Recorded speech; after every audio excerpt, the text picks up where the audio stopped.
Am I the a-hole for snapping at my fiancé because she left our daughter alone with her alcoholic mom? I, 28 male, do not trust my fiancé's 26 female mother at all. This is due to the fact that she is an alcoholic and has been since my fiancé was a kid. My partner has told me numerous stories from her childhood that are horrible. Her mom was severely neglectful, and her dad ended up taking care of her and her sister full-time. My fiancé stopped talking to her mom when she was a teenager, but reconnected with her 5 years ago.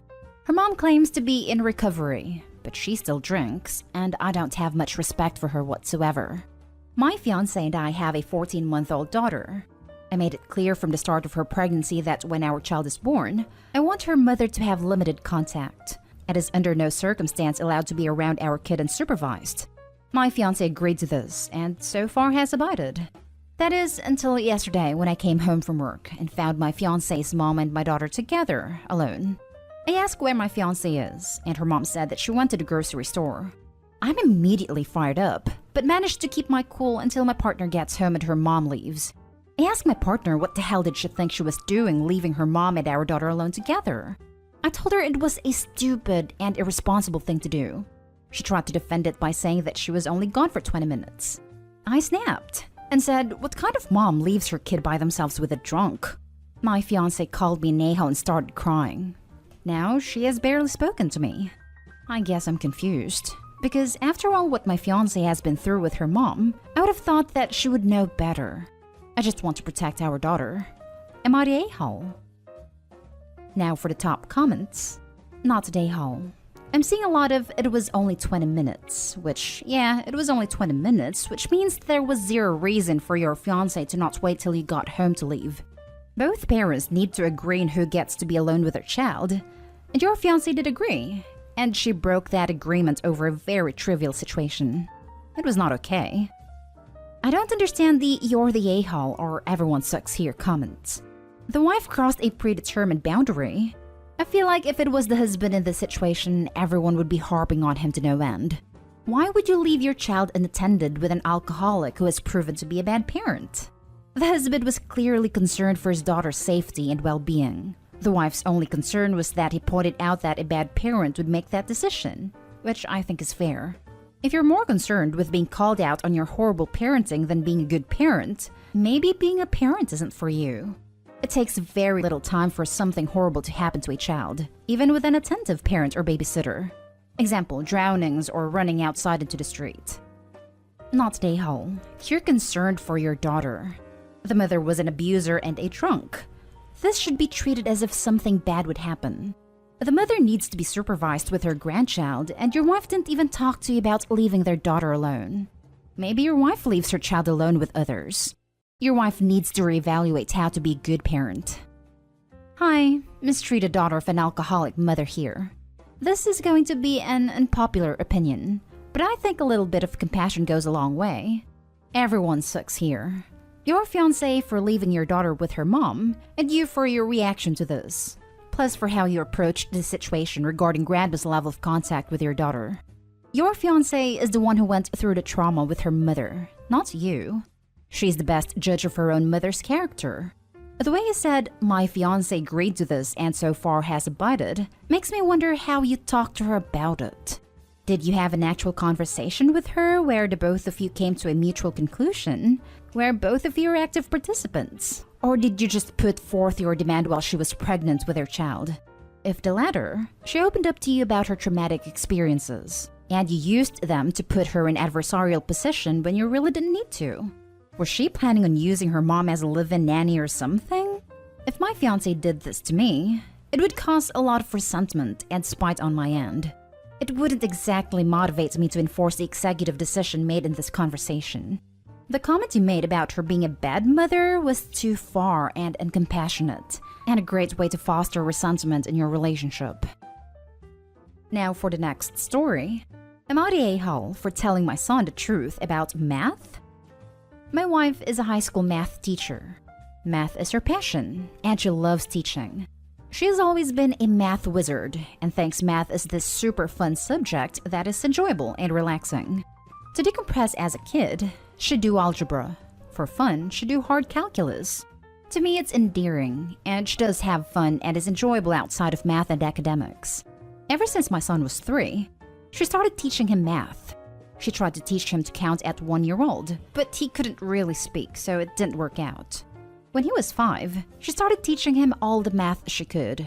When he was in grade 1, he aced the class because he'd learned all of it before from his mother. This essentially made her think that her teaching him advanced math was a good thing, and pretty much all their time together is math-related.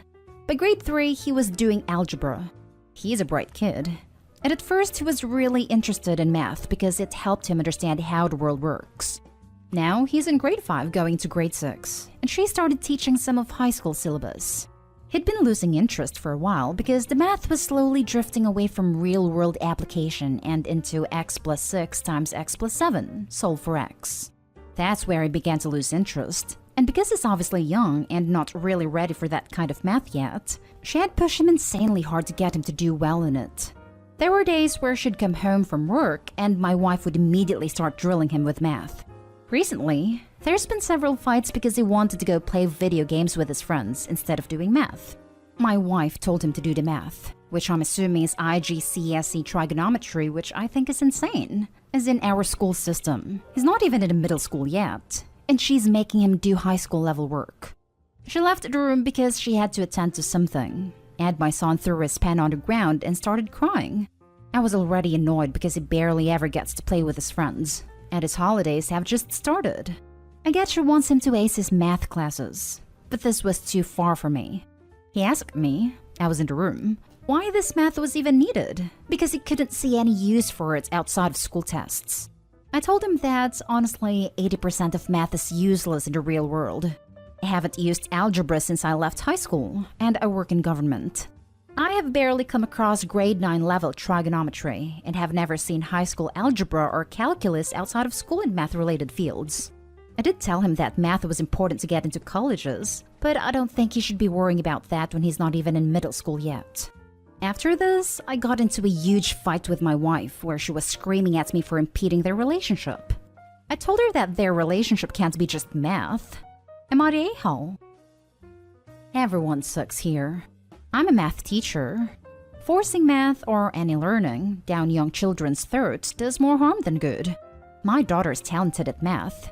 We do no math together at home beyond her schoolwork. She is 5. She needs to be 5. So when she's home, she plays, spends time with her family, has fun. However, I can't tell you how bloody difficult it is to teach a child at secondary level who has a commentary from home of, math is pointless, you'll never need this, etc. As soon as a kid says, well, my mom/dad says, my heart sinks. Math has many real-world applications. And honestly, even if those aren't things the person wants to do, a whole load more doors are open to the student who has gained a decent math grade in GCSE. You and your wife need to sort yourselves out. Between you, you are entirely sabotaging his education. Her by making him resent it, you by undermining its importance. Right? The mom is an A for her pressuring the kid. But OP, times are changing. Would your son ever like to go anywhere in academia or STEM? Would he ever like to learn a trade like electrician or plumber? What about anything to do with computers? Whether that is a practical side or software? Pilot? Engineer? Architect? Data analyst? Anything to do with logistics? Then he will need math. Just because your career hasn't involved any math at all, and wow, the chances of him also managing to get a government job like that are small, does not mean your experiences are universal. Wow, way to make this world seem smaller than it is. I wish health professionals were taught better math, because the amount of peers I saw spewing statistical BS during the COVID crapstorm is far too high. Not day hall. A lot of my job is math, so how useful it is depends on the direction you decide to go. I don't think he should be worrying about that when he's not even in middle school yet. I agree, and this is what makes you not day hall. Let the kid be a kid. Your wife's approach sounds like it will probably make him hate math. His wife's approach also doesn't sound like a good teaching method. First of all, the drilling. Second, the non-real-life application. I had a teacher like that from year 7 to 9. Barely got through it. Then I had an awesome teacher year 10 to 13 and suddenly got only A's and B's. And third, not taking criticism on math. Next story. Am I the a-hole for telling my daughter we're having financial problems? I, 36 female, adopted my niece, Haley, 8 female, when she was 14 months old. Haley is beautiful, kind, and smart, and is the best thing that ever happened to me. I own my own restaurant, and the shutdowns affected us, but I rent out a few houses and apartments, so I still had an income. And my best friend, Amy, 36 female, and her daughter Grace, 7 female, moved in with us in January because she wanted to go back to school and wanted to save money. This arrangement was perfect because with her school schedule and my work schedule, one of us was always home with the girls, and we rarely had to pay for childcare. Now, between my restaurant, the rent from the houses and apartments, and some investments, Haley and I were pretty comfortable. There was recently a fire at my restaurant, and we're going to be out of business for a while. On top of that, one of my apartments flooded, and the repairs aren't cheap. Haley walked in on me and Amy talking about our financial situation and budgeting. She asked what we were doing, and I said that Amy and I were trying to find ways that we could save money. She asked why we were doing that, and I told her that with the fire and flood, money's tight right now, and told her that we'll be okay in a few months. She asked a few questions and offered to sell some of her toys and set up a lemonade stand to help out. I explained that this is between the grown-ups, and that we just won't be able to go toy shopping or go out to eat too often, and we may have to postpone our trip to Disneyland. She said okay and went back to her room. The second Haley left, Amy laid into me for telling Haley about my financial situation and said that she's too young to know these things. In my opinion, telling an 8-year-old mommy's not making that much money right now so we can't go out to eat or get new toys that much, everything's gonna go back to normal in a few months, isn't going to scar them for life. Am I the a-hole for telling my daughter that we're having financial problems? Not the a-hole. Kids pick up on things. You explained she had no reason to be concerned about food, shelter, or other necessities, just that you'd need to be more careful with money. What you described sounded age-appropriate and reassuring to me. Follow-up with her is needed to make sure she's okay and not overly worried. I'll definitely check on her and make sure that she's okay, but right now she seems perfectly happy. I'm sure she's absolutely fine. What you said sounds perfectly reasonable and age-appropriate. I'd definitely follow up with a conversation about how you appreciate her offer. Not day-hole at all. Not day-hole. She's asked a few questions and offered to sell some of her toys and set up a lemonade stand to help out. She clearly understands how income and savings work. So no, she's obviously not too young. Haley would have picked up on what was going on. Kids realize a lot more than people give them credit for. The honesty will go a long way here, and will keep her from worrying about something she didn't need to. Not day-hole. I think you offered an excellent age-appropriate answer to your daughter's question. You also showed her you would always be honest when she asks you something. Plus, Amy has zero say in how you raise your own daughter. Not day-hole. This is how you teach kids how the world works. Sometimes the extras need to be cut back, so the necessities can comfortably be affordable. Budgeting and belt tightening. And also how you boost her confidence in you and your ability to provide during times of crisis. You explained in kid-appropriate language. You didn't catastrophize. You assured her you had it handled. Perfectly done. Last story is titled, Am I the a-hole for wanting to elope after my parents cut my wedding budget in half? I'm recently engaged and I've started planning my wedding.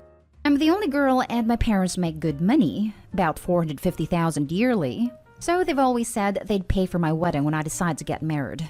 I set my budget around $25,000 and started getting estimates on venue, photographer, videographer, etc. My dad said the budget was $40,000, which I knew I'd be way below, so I wouldn't have to stress about DIYing the whole thing and enjoy the planning process.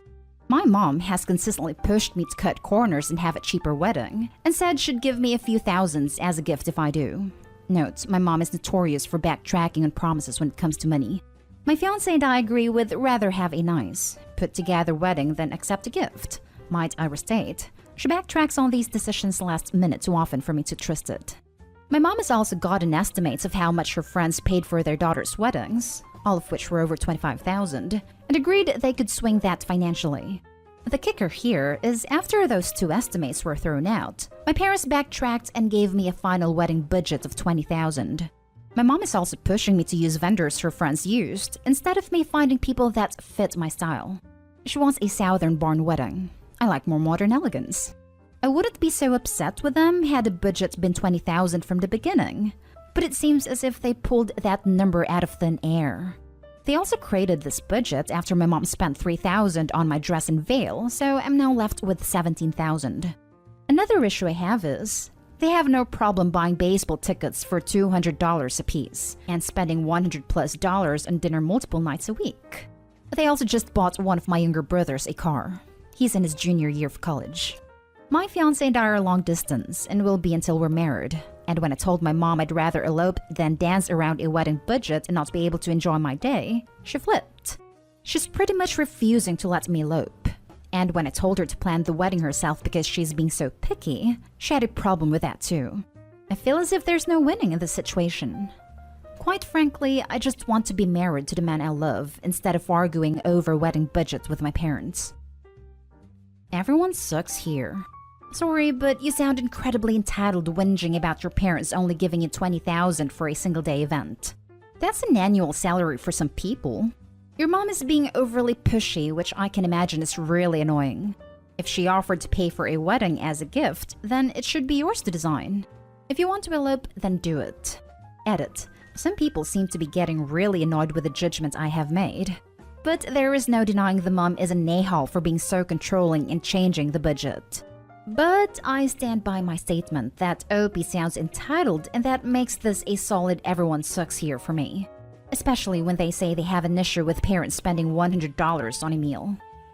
While I understand and agree that this is insanely expensive wedding is a clear example of entitlement, OP is not the a-hole in this situation. OP's parents gave them an original budget, one that was $15,000 above what they were planning on using. Then after planning begun, the parents went back on their word and cut the budget in half. It doesn't matter if the original budget was $40,000 or $4,000, they still went back on a promise and are trying to control OP's wedding. Also, the fact that OP is perfectly fine with just eloping rather than spending so much money on something they don't want proves not the a-hole even further. They'd be spending maybe $1,000 rather than thousands. She's pretty much refusing to let me elope. Lol. And how will she stop you? Not the a-hole at all. If you and your partner want to elope, then go for it. It's about the two of you and no one else. If other people are making the whole wedding thing into a nightmare of drama and BS, then eloping sounds like a pretty good idea to me. Right? You don't need your parents' permission to elope. In fact, it wouldn't be eloping if you had their permission.